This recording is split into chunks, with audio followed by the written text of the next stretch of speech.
Welcome to the Explainer, everyone. If you've ever felt like learning grammar is just this endless, boring memorization of abstract rules, well, let's just go ahead and throw that mindset right out the window. Today, we're not just looking at grammar, we are handing you a practical, real world key to actually navigating the Spanish speaking world. We're going to master the art of Spanish obligations. Think about it. How do you talk about what you need to do? How do you express the unwritten rules of a classroom? And maybe most importantly, how do you read the strict laws posted on city streets so you don't get a ticket? By the end of this explainer, you're going to know exactly how to express everything from your daily household chores all the way up to universal societal laws. You'll be reading real public signs like a total local. Okay, let's dive into this with a quick roadmap of how we'll move from personal chores up to strict societal laws. We'll start with number 1, personal duties using tener que. Then number 2, general rules using hey que. Number 3, the forbidden using se prohibe. And finally, number 4, reading real-world signs. Section 1, personal duties, tener que. So I want you to take just a second and think about your own daily responsibilities. What did you literally have to do today? Maybe you had to work, maybe you had to study, or, maybe you just had to walk the dog. These are your personal duties, the tasks tied directly to you. So the crucial point is understanding this wonderfully simple architectural formula for building sentences about what we have to do.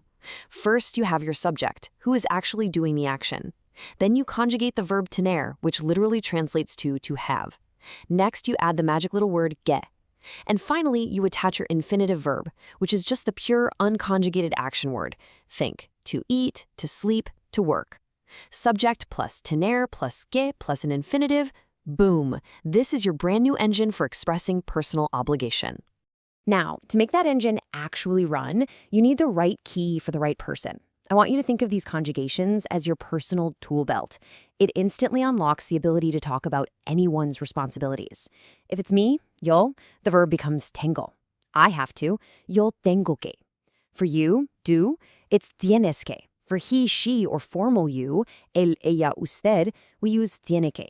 When it's us, nosotros, it's tenemos que. And for them or all of you, ellos, ellas, ustedes, it's tienen que. Once you master these 5 variations, you can assign chores to literally anyone in the world. All right, we need some actions to plug into our new tool belt. Check out this list of incredibly useful infinitive verbs. We've got everyday actions like usar, for to use, comer, to eat, and ir, to go. Fun stuff like patinar, to skate, and nadar, to swim, plus communication essentials like escribir, to write, hablar, to speak, and leer, to read. The absolute beauty of the tener que formula is that these action verbs stay exactly as they are. You do not have to conjugate them, you just plug them right in. Yo tengo que comer, I have to eat. Ella tiene que leer, she has to read. You are instantly creating an exponentially expanding vocabulary of actions. Let's bring this formula to life with a highly relatable example. Yo tengo que sacar la basura, I have to take the trash out. We've got our subject, yo, the conjugated verb, tengo, the connector, que, and our infinitive action, sacar, which means to take out, followed by the trash, la basura. It's structured perfectly. Now, it's a totally mundane household chore, sure, but being able to express this seamlessly, that means you are effectively navigating daily Spanish conversation. So let me put this directly back to you to get those mental gears turning. ¿Qué tienes que hacer en la clase de español? What do you have to do in Spanish class? Using our new formula, you might reply, yo tengo que hablar, I have to speak. Or, yo tengo que estudiar, I have to study. I highly encourage you to actively translate your own real-world responsibilities into the structure in your head. It really is the best way to make the concept stick. Section 2, General Rules, Hate Day. Okay, now that we've mastered personal duties, we're stepping into the realm of general rules. We're moving away from the specific I and you to talk about what one must do, and this is a brilliant contrast. First, we have the personal. Yo tengo que estudiar. I have to study. It's my specific personal chore. But then we simply drop the personal conjugation entirely. We replace yo tengo with just the word I que estudiar. Notice how dramatically this changes the entire tone. It instantly shifts from a personal burden to a universal truth. It literally translates to one has to study, or it is necessary to study. There is no specific subject here. It's just the way the world works. Because haike expresses these broad general expectations, it is absolutely perfect for classroom or institutional environments. Consider these everyday academic expectations. Hay que sacar una buena nota. One must get a good grade. Hay que prestar atención. One must pay attention. See, the teacher isn't singling anyone out here, they're just laying out the baseline rules for success that apply to absolutely everyone in the room. It's a really elegant, impersonal way to state an obligation. Section 3. The forbidden. Se prohibe. So we've gone from personal chores to general expectations, and now we arrive at the hard, undeniable boundaries of society, the things you absolutely cannot do. And this brilliantly illustrates how se prohibe translates directly into strict real-world signage. Imagine a very real, very clear public sign reading, "A partir de este punto se prohíbe fumar, comer y beber." From this point on, it is forbidden to smoke, eat, and drink. You know, the universal red circles with the slashes, right? Well, notice how our key phrase, se prohibe, functions just like tener que and hay que by immediately preceding the infinitive verbs. Se prohibe fumar. Smoking is prohibited. It leaves literally zero room for interpretation.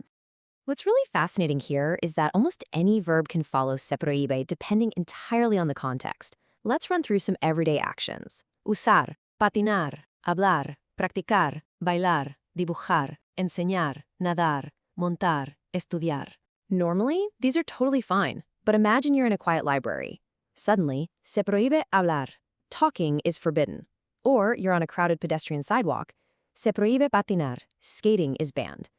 Just by slapping se prohíbe in front of an infinitive, you completely shut down that action in that specific space. Section 4. Reading real-world signs. All right. We have the theory, we have the vocabulary. Let's test your ability to read visual cues on the street and see how these phrases actually appear out in the wild. You'll see these kinds of public space restrictions at parks, beaches, or plazas all over the Spanish-speaking world.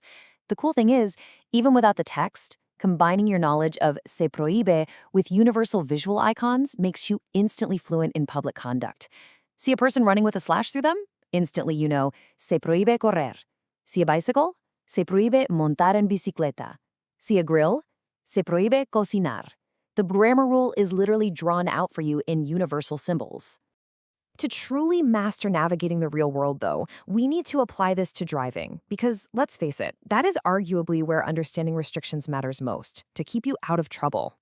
Before we hit the road, let's lock in the essential traffic vocabulary.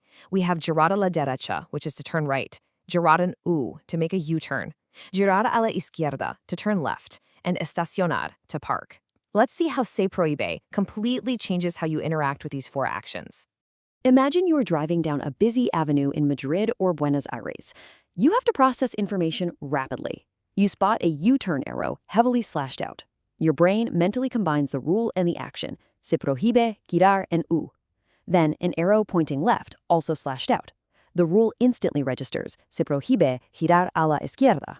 You aren't just looking at pictures anymore. Your brain is automatically generating the proper Spanish command to keep you safe on foreign roads. Now, what's really interesting about this slide is how it cements the final two traffic rules with signs that are incredibly universal, yet knowing the specific vocabulary is absolutely vital. You see the right turn blocked off, se prohíbe girar a la derecha. And then, perhaps the single most important sign for any driver in a crowded city, that giant E or P with a huge red slash, se prohíbe estacionar. Parking is forbidden. By understanding tener que, hay que, and se prohíbe, you've officially moved from simply recognizing a shape to actually understanding the authoritative voice of the environment around you. Well, we've covered incredible ground today. We started with your personal chores using tener que, we elevated to the classroom rules of hay que, and finally navigated the strict public laws of se prohíbe. But I want to conclude this explainer by turning the focus right back to you and your own environment. I'm going to leave you with this final provocative question. ¿Qué se prohíbe en tu casa? What is forbidden in your house? Are there rules against eating on the couch? Se prohíbe comer en el sofá. Rules against wearing shoes inside? Challenge yourself today to look around your own world and define the laws of your domain using this brand new vocabulary. Thank you so much for joining me to explore the fascinating mechanics of Spanish obligations. Keep practicing, keep looking for those signs, and stay curious.